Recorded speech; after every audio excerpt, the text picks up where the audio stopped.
बच्चों आज हम आपको ज्वार भाटा के बारे में पढ़ाएंगे। तो ज्वार भाटा की पहले हम परिभाषा जानने की क्या परिभाषा है, ठीक है।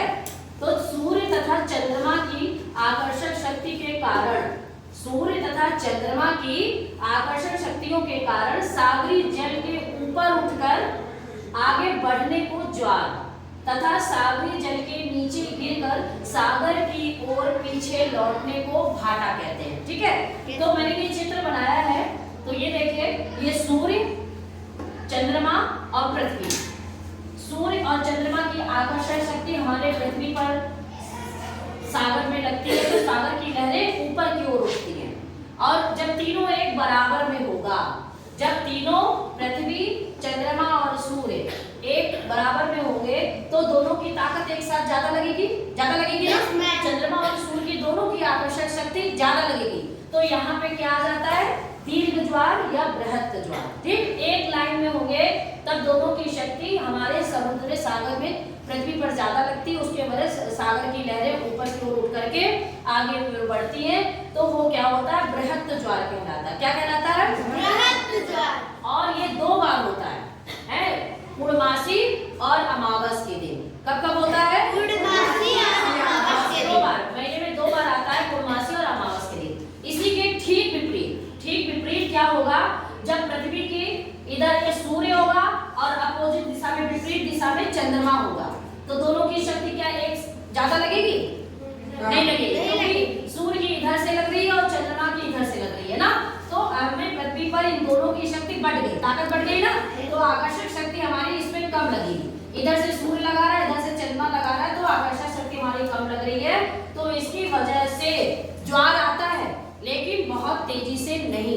तो उस ज्वार को हम लोग, ज्वार भाटा को क्या कहते हैं, लघु ज्वार भाटा। क्या कहते हैं, लघु ज्वार, मतलब कम आता, कम ऊंचे लहरें कम ऊंचे उठती हैं और कम दूर पे जाती है और फिर लौट आती है, ठीक है। तो ऐसी स्थिति में अगर ये स्थिति बन जाए कि पृथ्वी, दोनों सूर्य और चंद्रमा विपरीत स्थिति में हो जाएंगे, तो आकर्षक शक्ति कम लगेगी और उस समय हमारा निम्न ज्वार आता है। कौन सा ज्वार आता है, निम्न ज्वार। ये महीने में दो बार आएगा, कृष्ण पक्ष और शुक्ल पक्ष की सप्तमी और अष्टमी को। कब आता है, कृष्ण पक्ष की सप्तमी और अष्टमी। हाँ, सप्तमी और अष्टमी को आता है, सप्तमी और अष्टमी के दिन महीने में दो बार आएगा। कृष्ण पक्ष और शुक्ल पक्ष की सप्तमी और अष्टमी को निम्न ज्वार आता है, और पूर्णमासी, पूर्णिमा और अमावस्या के दिन बृहत ज्वार आता है। ठीक, समझ गए ना। फिर से मेरे साथ बोलिए कि पूर्णमासी और अमावस्या के दिन बृहत ज्वार, बोलिए, पूर्णिमा और अमावस्या के दिन बृहत ज्वार, और बृहत ज्वार को ही दीर्घ ज्वार। ठीक, और शुक्ल पक्ष और कृष्ण पक्ष की सप्तमी अष्टमी को निम्न ज्वार आता है। सप्तमी और अष्टमी को निम्न ज्वार आता है। तो बच्चों आप समझ गए ना, ज्वार भाटा में किसका सबसे ज्यादा रोल है, सूर्य और चंद्रमा का। इन्हीं दोनों की आकर्षण शक्ति के कारण हमारे सागर में ज्वार आता है। प्रभाषा रख लो, हमारे साथ बोल दीजिए, प्रभाषा बोल दीजिए कि सूर्य तथा चंद्रमा की आकर्षक शक्ति के कारण